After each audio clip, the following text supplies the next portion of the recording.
From Super Mario Bros. To Sonic the Hedgehog, from Minecraft to Legend of Zelda, video games have earned a place in the hearts of many people today.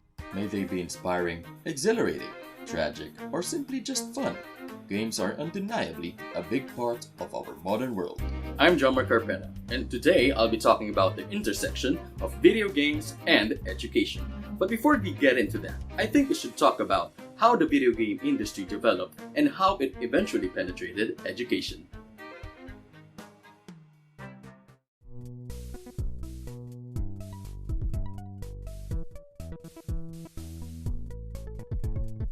When we think of video games, we might think of consoles like the PlayStation, Xbox, or those flashy PC gaming rigs built these days. You might even think of mobile consoles like the Switch or even cell phones, since a lot of mobile games have been released over the recent years. Looking at you, mobile legends. But what if I told you that the very first interactive games were played on massive computers? Meet Birdie the Brain, presented to the public in 1950 by Canadian engineer Joseph Cates. This 4-meter tall device simulated the simple game of tic-tac-toe. And in 1951, Raymond Stewart Williams and John Benet unveiled Nimrod, which stood around 4 meters as well. Nimrod allowed the simulation of the game Nim, a highly mathematical game. It's amazing to think that in the early days of computing engineering, such simple tasks and processes required such a large amount of hardware. Sadly, these devices were either too huge or too expensive for public distribution. It took another 2 decades for someone to finally be able to develop a commercially viable video game device, Computer Space.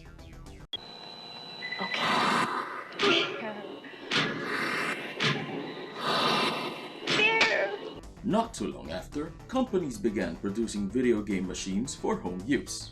Enter Magnavox Odyssey, the very first video game console for families. But to play games on the Magnavox was sort of weird because you had to affix a translucent overlay on the TV to play. The next notable development was Pong by Atari. Atari's Pong was the center of attention during those days. Atari even struggled to keep up with the demand. This just served as proof that the world wanted video games, and the video game industry was about to answer that demand. As the years progressed, games just became increasingly popular and progressively accessible. From cute casual games like Candy Crush Saga to simulation games like Kerbal Space Program, there is a game out there for almost anyone of any age and demographic. Trust me, my mom really likes playing Candy Crush and ang addict niya. Ganyo Ano ginagawa mo, ma? Candy Crush. Ay, Diyos ko, tamo, addict. But games aren't just always fun and games. Sometimes games can get serious. I'm talking about serious games. Now, it's important to note that there are several concepts that deal with the intersection of games and education, so we should talk about them first. First in line, gamification. Gamification may sound like it has something to do with video games, but it technically doesn't. Simply put, it's just using gaming elements within a particular context. For example, some groceries employ a point system for their rewards program. This point system makes people motivated to become repeat customers. Another example would be Fitocracy, a fitness app with levels you complete whenever you perform a specific exercise. But how can you, as a teacher, implement gamification in your online classes? Maybe you know of Kahoot, a free tool on the internet that makes formative assessments fun and feel like a game show rather than a class. Even now during the pandemic, you can still use Kahoot during your synchronous classes. But don't assume that you need computers or the internet to use gamification. In the universe of Harry Potter or the Wizarding World, there's no trace of the internet or any semblance of modern technology. However, Hogwarts has the house system, which is actually an application of gamification. If a member of a certain house does a good deed, that house gets some points. To Miss Hermione Granger, for the cool use of intellect, while others were in grave peril, 50 points. And vice versa when a member screws up. Nothing. I repeat, nothing. gives a student the right to walk about the school at night. Therefore, as punishment for your actions, 50 points will be taken. 50? Each. At the end of the school year, the house with the most points wins. Gryffindor wins the House Cup. Though let's get real, it's either gonna be Slytherin or Gryffindor. Anyway, in short, gamification makes learning fun by inserting game elements to motivate your learners. On the other hand, we have game-based learning. Game-based learning can happen with the use of everyday commercial off-the-shelf video games and what we call serious games. Before we talk about serious games, let's talk about the commercial off-the-shelf video games first. First example, City Skylines. A city building game where you're appointed as the mayor. You decide where your citizens can build their homes, where shops can be built, and where factories can operate. You also have to make sure your city has enough power and water, that traffic isn't too congested, and your citizens have access to efficient medical and educational systems. City Skylines is well known for its attention to detail with regards to logistical systems. If, for example, the traffic is just too much in your city, power plants might not get the oil or the coal they need. If delivery trucks are stuck in traffic, factories won't be able to receive the raw materials needed to make products. And when there's a fire trucks might not be able to get to the site in time. But how can we use this game in education? Actually, Hatala et al. Used this game to educate students about city planning. Think about it. How you lay out the city in the game will influence everything else. The economy, garbage collection, medical care, emergency services, etc. The amount of detail in the game put into the effects of traffic congestion is just so good. Now, I think the next game will be more familiar to you. It's Minecraft. This game may look low-res, but the freedom to do whatever you want in this game is its selling point. You can build houses, you can build towers, you can build castles, you can build literally everything and anything in Minecraft. Someone even made a UST campus in the game. Now, with regards to education, Victor Rydberg School in Sweden has made it mandatory for students to tackle lessons utilizing Minecraft. What lessons in particular?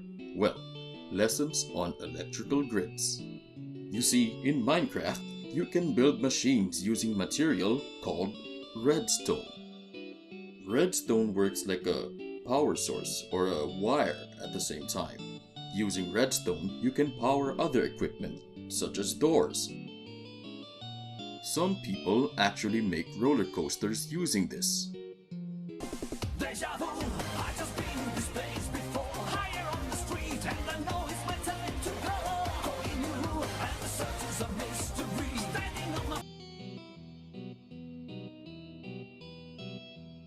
And there are a lot of videos on YouTube showing how to make calculators on Minecraft.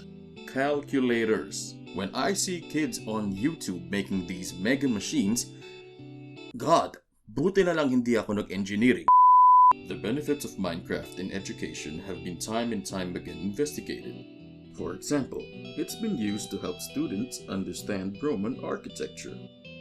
In a much simpler way, it's actually also been used to help students learn about agriculture. So maybe you as a teacher can use Minecraft in your school. I'm willing to bet your students will love it. Anyway, on to the next game. During the time I handled personal development classes for senior high school, I used the game Space Team. The mechanics of the game are really simple. Team members press buttons, drag levers, turn knobs to make their ship move. And they have to do this because if they don't, their ship will be engulfed by an exploding star. But here's the catch.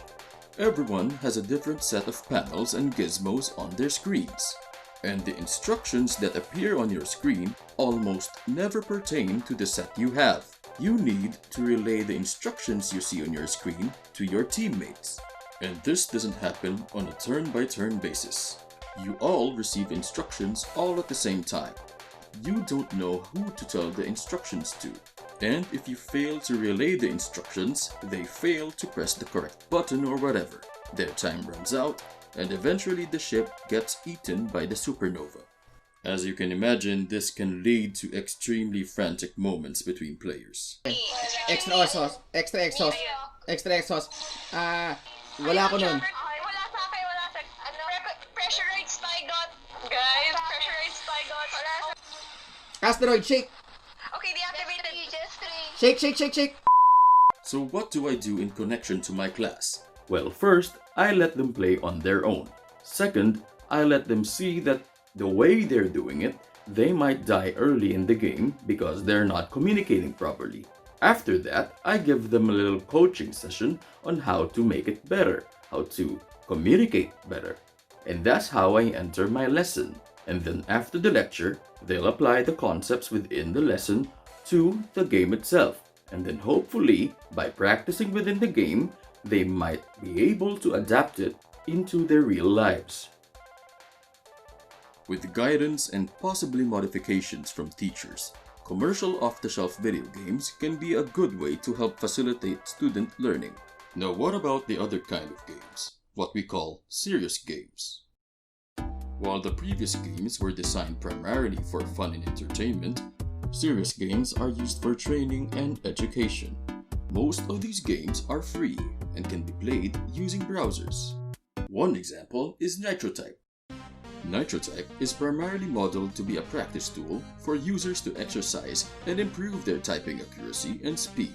When a player correctly types down a letter, their car goes faster. When they commit a mistake, their car goes slower.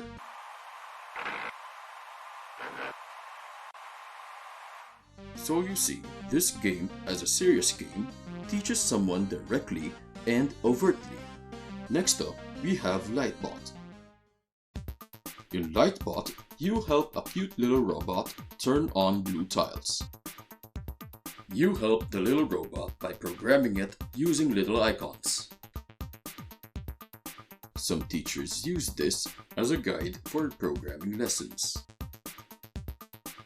Lightbot was actually evaluated to help develop computational thinking. And honestly, I kind of enjoy this game. It's cute, it's fun, and it requires you to think to get through the levels. Light, jump. Oh, no. Dito dapat din sa baba. Light. No, mali. Jump. Okay, tapos, ikot ba? Okay, tapos, ikot na ako pag ganon. Okay, I can do more P1s on that. Tatlong P1. Okay, pam, ikot, jump. Yan.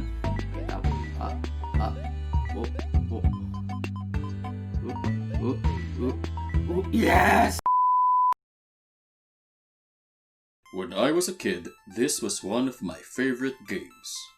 This game taught me a lot about cellular biology. This game's name is Cellcraft. In Cellcraft, you play as a cell under the supervision and guidance of a team of scientists who are trying to develop you. The game teaches the functions of organelles really well, and even provides an in-the-game description as well as an in-science description.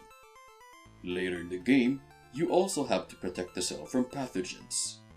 It has actually been studied that Cellcraft improves thinking skills.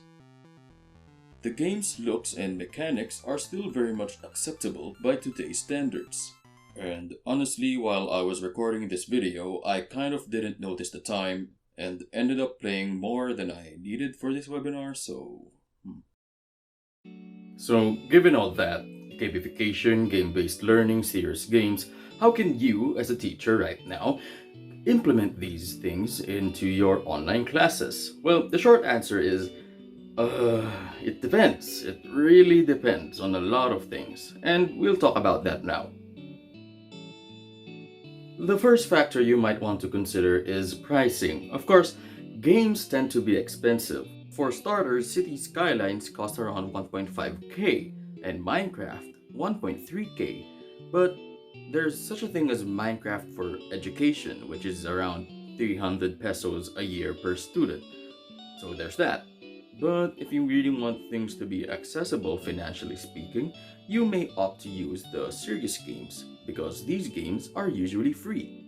Another thing you should consider is the content. Like, alright, you may say that war games can provide simulations of bullet projections, but you can't use them in your classes because students may not be even at that appropriate age to play these games. Content on serious games for education, on the other hand, are surely to be appropriate for your students because they were developed with education in mind. Lastly, I think this is the most ignored factor in terms of games in education: the teacher. Is the teacher able to use games constructively in the classroom? Do they have the skills and knowledge to manipulate game environments, to use games in the first place? Pretty sure that a lot of people listening to this webinar don't even play video games, but that's okay. That's fine. Take baby steps in integrating video games into your classes. And when you integrate games into your classes, your students will definitely appreciate the effort for helping them be more engaged in learning. And that's my webinar. I really hope that you learned something today in this video. I hope you enjoyed the video games that I showed you. I hope you enjoyed some of the jokes that I said or whatever, yung mga kalokohan ko. And yeah, good luck in your online classes and don't touch me.